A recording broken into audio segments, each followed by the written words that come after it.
Bhagavan Narada Rishiki Anushtup Chandaha Shri Datta Paramatma Devata Shri Datta Prityathe Jyapre Vinyogaha Jagatuppati Gaticha Niti Samparate Tave Pavapashati Muktaya Datta Priya Namostute Jaraja Shaya Deka Shruti Karayasha Digambara Raya Mukre Datta Priya Namostute Karpura Kanti Dekaya Brahmamurti Darayasha Yedashasta Parinaya Datta Priya Namostute Kasvanika Krishnaskova Navagotra Vivajita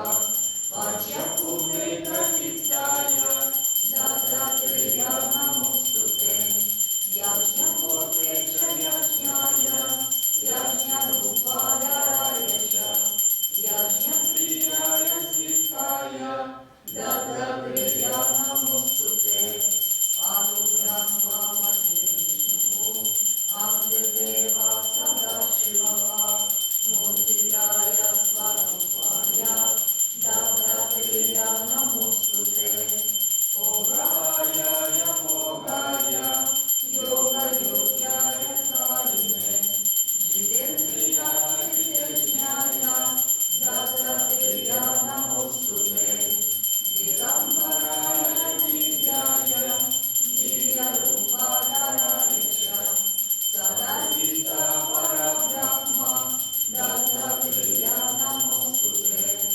Jambudvipa Mahakshaya Madhapura Nivasine Jayamana Satam Deva Dattatriya Namostute Ishtatanam Dikhetame Param Hemamayam Kare Nanasvadamayin Diksha Dattatriya Namostute Brahmajnanamayin Mudra Vastrashaka Shakudame Prajnanagana Kodaya Dattatriya Namostute Abhadbhuta Sadananda Parabrahma Swarupine Idehate Karumaya Dattatriya Namostute Sadhyarupa Sadachara Satyakarma Parayana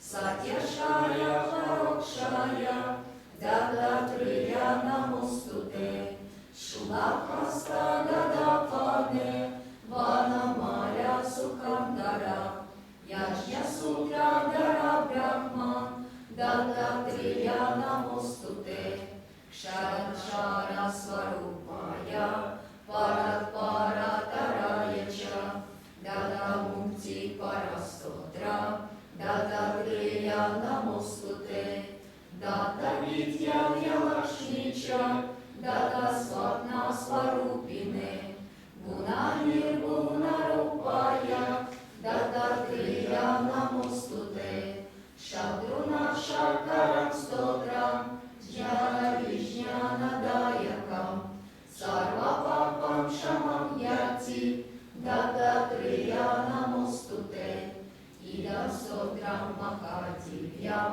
Datta Pratyakshakarakam Dattatriya Prasadacha Naradena Prakirtina Iti Shri Naradane Naradakritam Dattatriya Sampurnam Shri Dattatriya Paramastu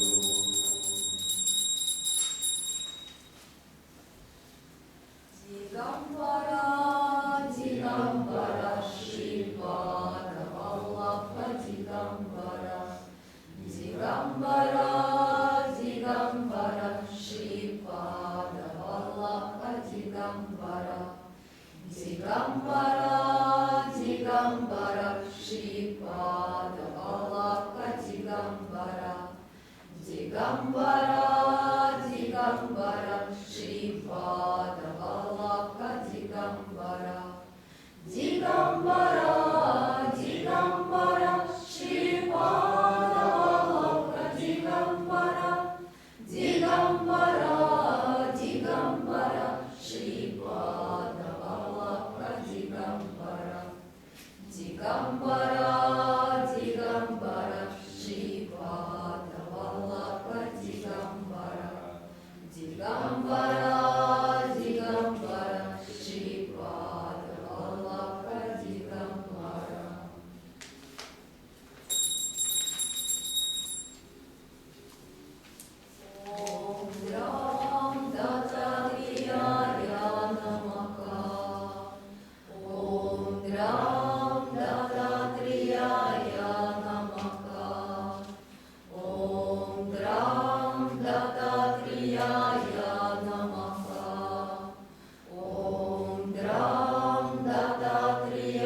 Swami Brahmananda Bhakta ki Jai. Shri Guru Swami Vishnudevananda Girchi ki Jai. Satya Sanatana Dharma ki Jai. Gaya Yoga Guru Parampara ki Jai. Sahaja Dharma ki Jai. Arya Sangha ki Jai.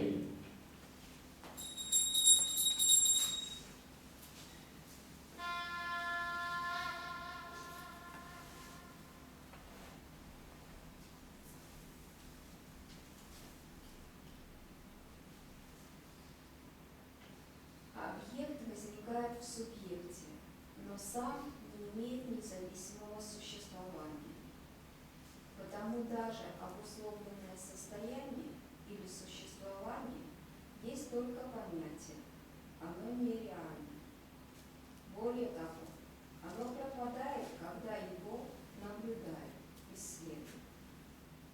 Лучше отвергнуть понятие и не дать ему возникнуть вновь, снова и снова не думая о нем. Нет ни субъекта, наблюдателя или делателя, ни реального, ни нереального. Есть только высшее спокойствие. Находящийся в этом спокойствии свободен от нравящегося и не нравящегося, хоть и вовлечен в действие. Или он может быть не вовлечен в действие. Когда разум освобожден от всех понятий, которые ограничивают необусловленное сознание, может ли мудрый действовать двойственным образом? Свободный от любви, ненависти и страха, он существует как неизменное сознание, находящееся в высшем спокойствии. Понятие об объекте возникает в субъекте, а затем ощущается последним как нечто отличное от себя.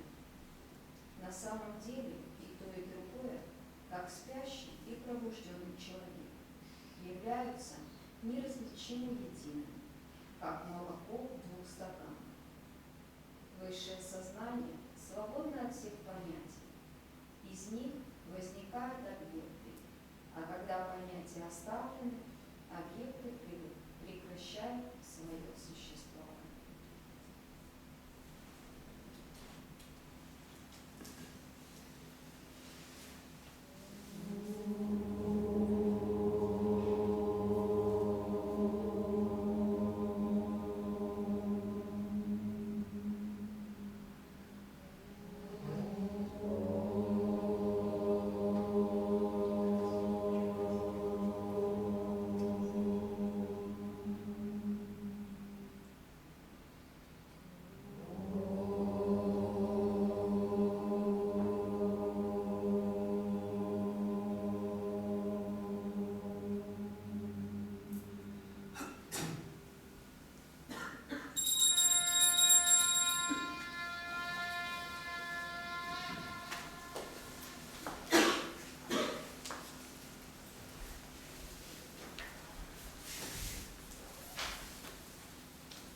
Подождать или начинать.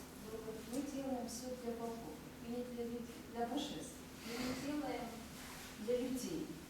Поэтому они рекомендуют всегда коллективные практики, расписание, практику, метода. Если все запланировано, выполнять в то время, в которое запланировано. Потому что инертное сознание, она присутствует в этом мире, она постоянно сбивает. Если мы не следуем инертности, то свет, который мы пытаемся проводить, ведь смысл всего этого процесса не в самих действиях. Смысл всего процесса, чтобы мы вошли в поток света. То есть света именно как природы божественного сознания.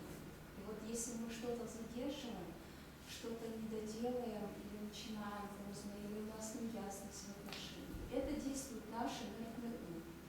Потому что свойство ума впадать либо в раджас, либо в тамас. нам надо выходить на уровень саттвы, потому что только в состоянии саттвы работают верхние чакры и возможно восприятие тонкого учения. Ведь учение не в словах, не в концептуальных понятиях, учение оно за пределами этого. То есть когда будхи пробуждается, ум, интеллект, это только для того, чтобы мы развили отточенный инструмент, который способен был бы пропускать через себя свет будхи. Будхи – это интуитивное знание. То есть на самом деле знание присутствует внутри нас. И нам надо в процессе практики будхи пробудить. Но будхи тоже не является конечным знанием. Будхи проводит свет атмана.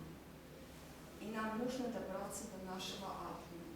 А атман является частью света божественного сознания.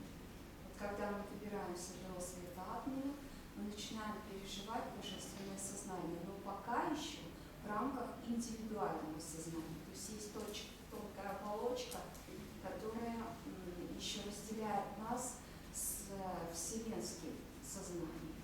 Вот. Но это уже нас приближает как бы к божественному восприятию. И все это происходит, если тамас-гуна и раджас-гуна нами укрощены полностью. Поэтому постоянно, когда проявляются эти энергии, мы стараемся от них избавляться. И бывает так, что энергия тамаса, она инертна настолько сильно, что воздействие на нее саттвой не помогает. Надо к ней как раз раджас применить, чтобы ее как бы укротить, если ее очень много. Вот. То есть и тенденция людей, она сейчас больше даже не к раджасу, а к инертности, к тамасу. Вот вчера мы ходили по этому месту, и нам рассказывали о нем. Много раз оно претерпевало упадок. В 1110 году здесь был монастырь, очень такой с сакральными знаниями, учениями. Здесь проводились посвящения, ритуалы, христианский монастырь. Вот. Сюда приезжало большое количество священников. Здесь были также ордена тайные, то есть они тоже выполняли какие-то практики.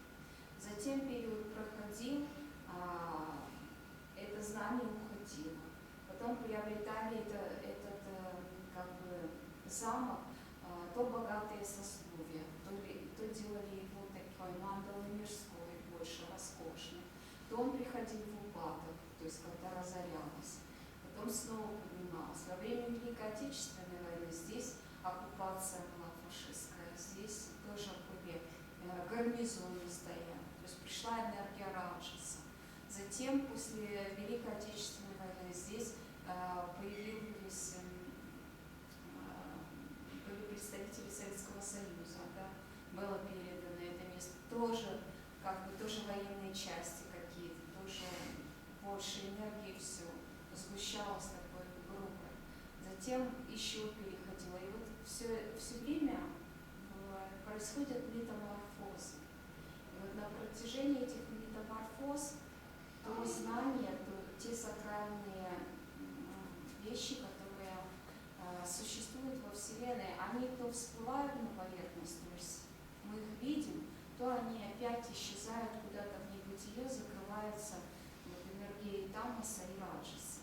И когда приходит саттва, только во время саттвы они могут проявляться. Вот сейчас здесь проявлена материальная саттва, да? Но еще надо наполнить это все духовной саттвой. Вернее, тут есть духовная саттва, просто она вовне как бы не выведена настолько ярко, чтобы здесь было полностью большое количество духовных искателей пришло, да? Большое количество духовных учителей пришло. То есть что собой представляет учение? Это носители в первую очередь. Это не атрибуты, не символика, а носители, живые люди. Люди являются самым ценным в духовном измерении, потому что это дживы, души, несущие этот цвет атмана. А уже они воплощают мистические пространства, сакральные измерения.